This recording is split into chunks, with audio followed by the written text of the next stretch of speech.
It's your boy Adron Chambers, 2011 World Series champion, and I'm chilling with AHumbleSoul. Alright, man, we're checking back in with another interview. This time broadcasting live from Pensacola, Florida. We got one of Pensacola's finest, tapping in with us. What's going on, Adron? What it do, man? I appreciate you having me on your show. For sure, man. I appreciate you taking time out, to rap with us. Tell us a little bit about your story and all that. So just tell us a little bit about, man, coming up in Pensacola. Obviously, it's a lot of people, that come out of this city in North Florida, man, from Roy Jones to Justin Gatlin to Emmitt Smith, and the list goes on and on. But just tell us a little bit about, man, your upbringing, in Pensacola. Most definitely, Doc. Yeah, born and raised Pensacola, downtown. All of my family, that's where we at. But yeah, a big family. Mama had 8 kids, man. And we all did different things, from the oldest being my sister going to school. She got so many degrees, to the youngest, my baby sister, doing her thing too. Brothers in the military. But growing up, we were so old that we were so much, and the age was so different that, I didn't grow up with my older sisters and my older brothers, you know what I'm saying? I grew up with my younger sisters and my one older brother, a little bit older than me, Steve. He really introduced me into the, the sports world or whatever. But coming up in Pensacola, man, it was nothing but love around here, man. It's something in the water around here, like they say. Like, for some reason, wherever we go, we always try to represent, and we take Pensacola with us. Somebody told me while I was in Memphis, Tennessee playing, matter of fact, Pensacola pride. And I think we got a lot of pride here in Pensacola. Okay. Man, I grew up on the Villas, right across the street from Joe Marsh Funeral Home. We used to play everybody in the neighborhood, matter of fact. We used to play stickball basically in the backyard, man. And it was crazy because, we had our own bases, you know what I'm saying? It wasn't regular bases that you see on TV or at these parks, we had a big backyard, and first base was an old Chevy that we had in the car, black Chevy, where our dog actually lived in it. So when it rained or whatever, he would live in the car. And that was first base. Second base was a ditch, you know what I'm saying, like in the middle of the big yard we had, and we kind of made third base. Third base was like this bush. So basically you could slide into the bush or whatever and just dive into it, and no matter where you hit it at, you were safe. And home plate was we drew a box, a square, on a tree. Matter of fact, right behind, I want to say her name was Miss Nellie, and we actually broke her window one time too, trying to pitch. But we drew a square, and long as you hit it in the square with the ball, it was a strike. You know what I'm saying? No matter if it was high, low, or whatever, long as you hit the square, it was a strike. You know what I'm saying? So I guess I can say that's where I learned my strike zone, and being able just to hit any pitch, because it was easy to hit the ball in the square and it'd be over your head. It didn't matter. You know what I'm saying? But yeah, man, that was a fond memory right there. Man, so saying that sounds like, obviously, humble beginnings, and you go from that to actually playing in the pros, being a professional baseball player. How did that happen? Going from a child downtown Pensacola to playing for the Cardinals and other teams, professionally. I mean, I guess it started, you know what I'm saying, like I said, growing up in the backyard, I wasn't really a part of no team at that point. But then I got introduced to playing organized ball, and my uncle was a president over there at Warrenton Ballpark. And all of my family was over there. I had my first coach was my cousin, Marlon. He had a son that was my age, and we played together on the same team. And he, brought us to practice, and our families was there watching us play.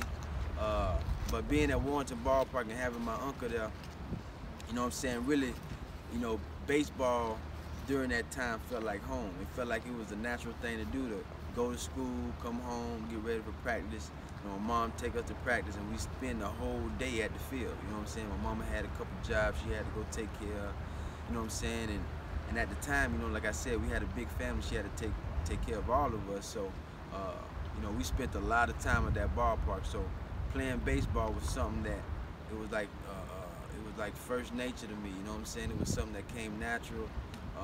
And this was before any other thing that I did. You know, baseball was something that, you know, I kind of felt like it was something that I was supposed to do. Okay. So talking about that,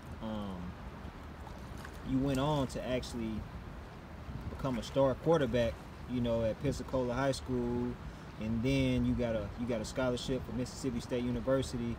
But however, you know, you came back to your first love, which is baseball, which landed you, you know, on a professional baseball team. So can you talk about, you know, your time in college and what brought forth you transitioning from football back to baseball? Oh, word. Well, it goes even further back, you know what I'm saying, because, you know, after Warrenton Ballpark, you know, a guy by the name of Jack King, he came over and scooped me up from Warrenton, you know what I'm saying. He kind of introduced, you know what I'm saying, my mother to the idea that I could play football, you know what I mean. I was fast, I could run. He thought, and Jack King, by the way, that joker didn't even wear no shoes, you know what I'm saying. He ain't had no shoes everywhere he went. But he was the president at Hold on, tell me. I don't want to stop you, but he didn't wear any shoes? No shoes, you know what I'm saying? He went in the stores. My mama thought the man was crazy, man. Everywhere he went, Jack ain't never wear no shoes, man. I'm talking about on the field. He used to be crazy because he'd come out there for the coin toss, or, you know what I'm saying? He'll be announcing homecoming and all that kind of stuff. And he had his shoes out there in the grass, man. Everywhere he went, that joker did not wear shoes. He had socks on? No socks. Straight toenails in the bottom of his feet. Oh, he was straight up. Yeah, man. Okay. But yeah, he brought that idea to my mama. My brother played at Brent, so she was familiar with, you know what I'm saying, all that kind of stuff. You know, us coming up playing ball. But yeah, he brought that idea, and I ended up playing football at Motor Grove, where, you know, Mike Hall was my coach, and, you know, that's where my football career began. Okay. At Motor Grove, before Mississippi State, before Pensacola High School. Yeah, man. Okay. So, I mean, at that time, who were, you know, some of your influences as an athlete and as a young man? You know, because obviously, like I said, you come from a place. It's a rich culture here, and it's a lot of people who have, you know, blossomed into great, you know, great athletes or great stars that come from Pensacola. So who were some of your influences? Man, I guess you could say, obviously, Emmitt Smith, you know, playing football. You know, once I kind of transitioned into that football life, you know, everybody wanted to be Emmitt. You know what I'm saying? Everybody wanted to be Derrick Brooks. You know what I'm saying? And on top of them fellas there, you know, it was Roy Jones. And I think, you know, that was like everybody for some reason. Everybody wanted to be Roy Jones. You know what I mean? I had an opportunity to go to his gym. You know, he had a gym right here downtown where we can go in and watch him, you know what I'm saying, jump, rope, and run miles. And we actually got a chance to participate in it. This is at a very young age right here. And yeah, man, having those type of guys, man, and plus, you know, you already know Pensacola, maybe you don't. Pensacola ain't no real big place, you know what I'm saying? So having guys like him and Emmitt, you know what I'm saying, that had these big, broad names, and everybody around the globe knew them, about them, you know, we wanted to be like them. And they were hometown heroes, you know what I'm saying? So, you know, when it comes to people that I looked up to, it wasn't the doctors, I guess you could say, and the lawyers, which, you know, sometimes I think about, you know, maybe I could have done some surgery or something like that, but, you know, I wanted to be a boxer, you know what I'm saying? I was in the room with my brother. We had, whenever we got in a fight with, you know, people in the neighborhood, my brother had boxing gloves, and we would put boxing gloves on, and we would fight on the side of the house, you know what I'm saying? My brother wouldn't let us fight with our fists. He told us to put these gloves on. So I kind of thought that Roy Jones had a big influence in that kind of stuff, and yeah, man, they were my hero. I'm curious to know. So what's your boxing record? I mean, you know what I'm saying? Back in them days, right there, you know what I'm saying?